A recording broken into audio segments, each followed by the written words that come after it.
Assalamualaikum warahmatullahi wabarakatuh. Perkenalkan, nama saya Junaidi Rahmanawati dari Pendidikan IPA Wisata kelas D. Di sini saya sedang berada di Kabupaten Serang, tepatnya di Desa Cideheng, Kecamatan Curug. Tujuan saya ke sini adalah untuk menganalisis keadaan ekosistem yang ada di tempat ini. Ekosistem ini bisa kita lihat ekosistem yang ada di sini adalah ekosistem jenis hutan. Jadi di ekosistem ini kita akan mengamati komponen-komponen yang ada di lahan ini, baik komponen abiotiknya maupun komponen biotiknya. Selain itu kita juga akan saya juga akan mengamati interaksi yang terjadi di ekosistem hutan ini dan akan mengamati dampak dari interaksi tersebut.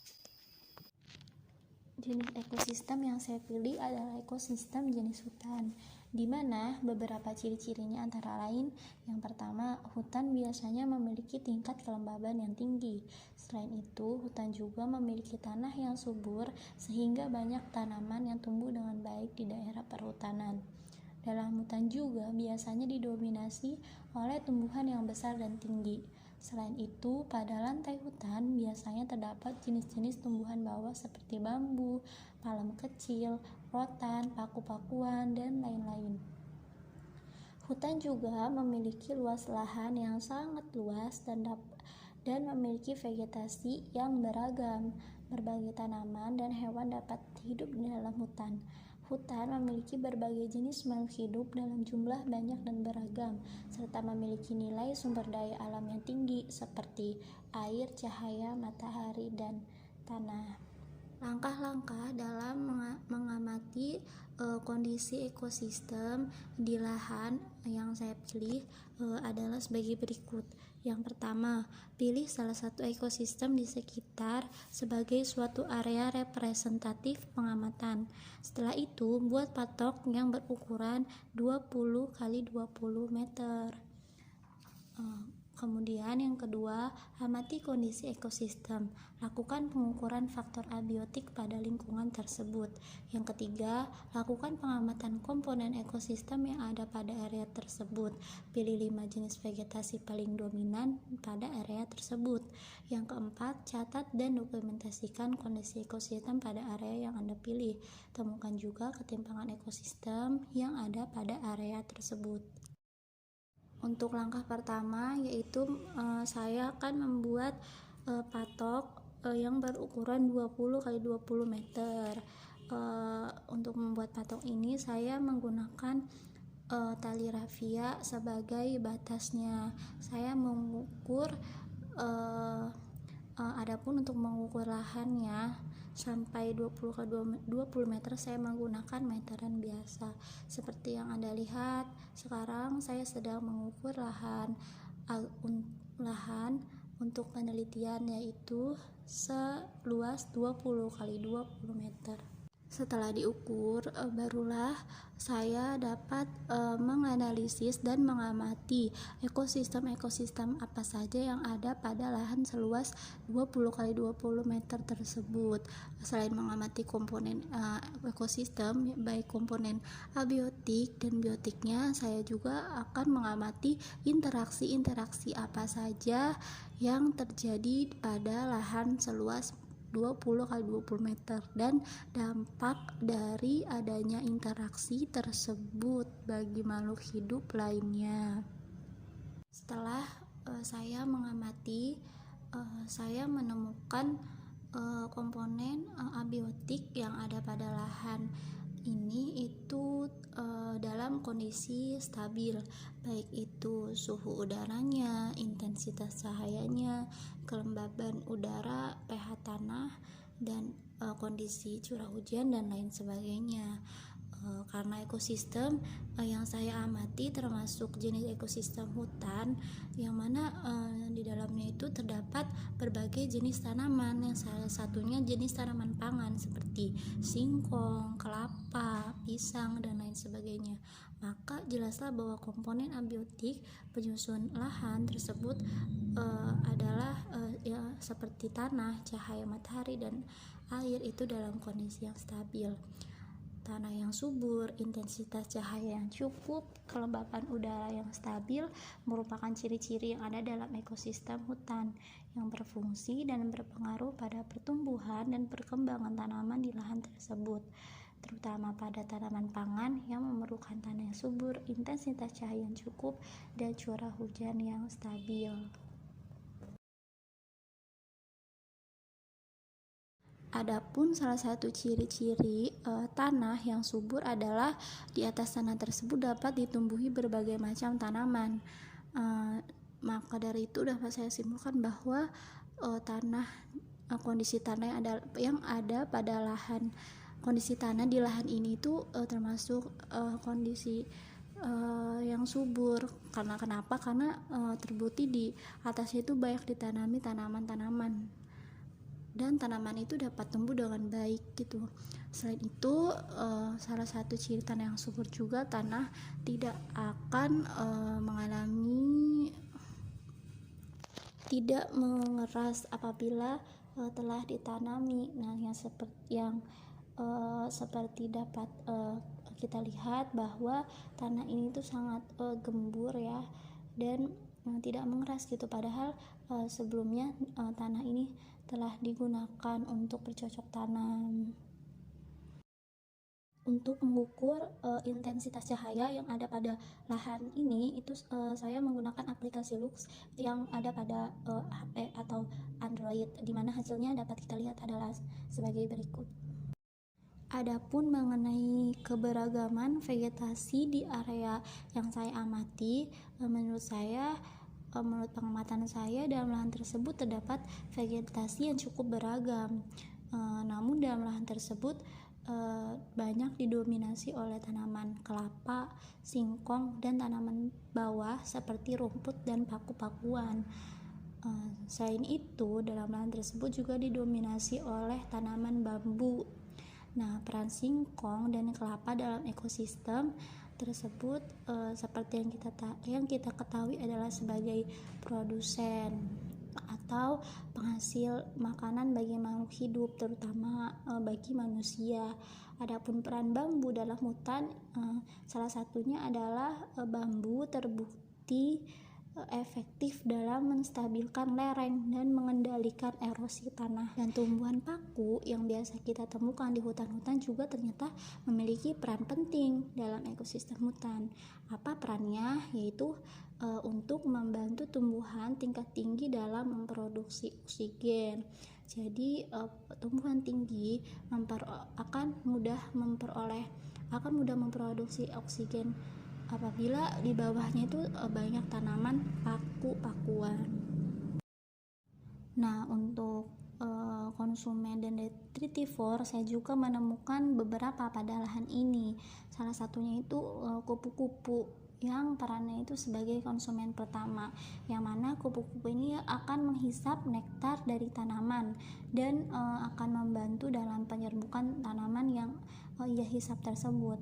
Nah, selain itu juga saya menemukan jangkrik yang berperan sebagai konsumen satu yang memakan produsen atau tanaman, yang nantinya jangkrik ini akan dimakan oleh konsumen dua. Kemudian pada tingkat detritivor, saya juga menemukan cacing tanah, di mana cacing tersebut yang akan menguraikan bangkai yang ada di lahan tersebut, sehingga tanah pada lahan tersebut menjadi lebih subur. Nah, mengenai interaksi yang terjadi pada area yang saya amati ini, saya juga menemukan beberapa interaksi, diantaranya terjadinya simbiosis antara kupu-kupu dengan tanaman yang ia hinggapi, di mana simbiosis yang terjadi adalah jenis simbiosis mutualisme, yaitu kupu-kupu yang menghisap nektar bunga pada suatu tanaman akan mendapatkan makanan, dan tanaman tersebut juga akan dibantu penyerbukannya oleh kehadiran kupu-kupu yang menghinggapinya tersebut. Di mana simbiosis yang terjadi adalah simbiosis mutualisme, atau keadaan di mana antara kedua makhluk hidup itu sama-sama merasa diuntungkan. Nah, selain itu saya juga menemukan adanya simbiosis komensalisme yang terjadi antara pohon kelapa dengan tanaman paku-pakuan, di mana tanaman paku ini menempel sehingga tanaman paku tersebut memiliki tempat untuk hidup. Tetapi pohon kelapa tidak merasa diuntungkan ataupun dirugikan, karena meskipun menempel pada pohon kelapa, paku tidak menyerap sari makanan dari pohon kelapa tersebut, tetapi paku itu mendapatkan makanan yang berasal dari yang ia hasilkan sendiri gitu, tidak dari pohon kelapa yang ia hinggapi. Jadi jenis simbiosisnya yaitu simbiosis komensalisme, atau pohon paku merasa diuntungkan dan pohon kelapa tidak merasa diuntungkan maupun tidak merasa dirugikan. Nah, mengenai komponen-komponen biotik yang ada di hutan ini, salah satunya saya menemukan adanya cacing-cacing tanah ya di dalam lahan yang saya amati, di mana ternyata fungsi cacing tanah ini sangat bermanfaat, yaitu cacing ini akan membuat lubang-lubang di dalam tanah sehingga oksigen dan air dapat masuk ke dalam tanah dan akan menutrisi akar tanaman yang tumbuh di atasnya itu. Selain itu, tubuh cacing juga akan mengeluarkan lendir-lendir, yang mana lendir ini akan bermanfaat atau menutrisi tanaman-tanaman yang tumbuh di atasnya. Komponen biotik yang lain yang saya temukan, saya juga menemukan banyak sekali nyamuk hutan ya yang ada di lahan ini gitu, dimana setelah saya pelajari lagi bahwa nyamuk itu tidak selamanya hanya membawa dampak negatif saja gitu, tidak hanya membuat kulit kita gatal-gatal saja gitu. Ternyata dalam ekosistem sendiri nyamuk itu ternyata mempunyai peran yang penting. Ternyata banyaknya nyamuk di hutan itu mereka akan menghisap nektar dari tanaman gitu. Jadi nyamuk itu tidak selamanya memakan darah gitu, tapi nyamuk juga membutuhkan nektar-nektar yang ada dalam tanaman untuk sebagai makanan mereka gitu. Jadi secara tidak langsung apabila nyamuk tersebut memakan tanaman, maka memakan nektar yang ada dalam tanaman yang ia hinggapi gitu ya, maka tanaman tersebut akan terbantu dalam proses penyerbukannya. Selain itu juga telur-telur nyamuk ya, larva-larva nyamuk yang ada dalam air itu akan membantu menyuburkan tanaman-tanaman yang ada di sekitar area yang ada di sekitar area yang terdapat air tempat telur-telur nyamuk berada tersebut gitu. Dalam hal ketimpangan ekosistem, saya juga menemukan beberapa ketimpangan pada lahan yang saya amati ini, di mana pada ekosistem hutan yang saya amati ini terjadinya ketimpangan dalam hal kebersihan, di mana di lahan ini itu saya menemukan sampah-sampah plastik yang berserakan di beberapa titik gitu ya, yang mana sampah-sampah ini mungkin berasal dari warga sekitar yang tidak bertanggung jawab gitu, yang membuang sampah plastik ini secara sembarangan, yang mana mungkin jika sampah plastik ini terus menumpuk akan menyebabkan rusaknya struktur tanah pada lahan ini gitu, sehingga akan mengganggu pertumbuhan tanaman-tanaman yang di atasnya, dan juga akan membuat sirkulasi udara atau oksigen itu menjadi tercemar gitu. Jadi udara yang biasanya kita dapat di hutan itu udara yang asri, yang sejuk, itu akan tercemar oleh sampah-sampah plastik ini. Adapun upaya yang bisa dilakukan untuk meminimalisir ketimpangan mengenai sampah ini adalah dengan cara menanamkan kesadaran pada diri sendiri dan juga menanamkan kesadaran pada masyarakat sekitar atau warga sekitar lahan ini untuk tidak membuang sampah sembarangan, terutama sampah plastik, karena sampah plastik itu kan daur ulangnya itu sangat susah ya. Jadi kita harus menjaga lahan yang kita tempati ini dengan sebaik-baiknya gitu, karena manfaatnya atau timbal baliknya itu justru kepada manusia itu sendiri gitu. Nah, setelah melakukan pengamatan, saya juga mendapat pelajaran ya bahwa kita sebagai manusia itu harus menjaga dan melestarikan lingkungan tempat kita hidup dan lingkungan sekitar gitu. Selain itu kita juga harus menjaga keberlangsungan hidup makhluk hidup lain, karena makhluk hidup yang satu dengan yang lainnya itu ternyata saling ketergantungan gitu dan tidak dapat hidup sendiri. Kita sebagai manusia akan mendapatkan timbal balik dari apa yang kita lakukan kepada alam gitu. Jika kita berbuat baik kepada alam, maka alam juga akan memberikan manfaat-manfaat yang baik pula kepada kita. Maka dari itu kita harus menjaga alam kita, menjaga menjaga ekosistem alam kita agar tetap seimbang. Semaksimal mungkin kita harus berusaha menjaganya untuk keberlangsungan hidup kita sendiri.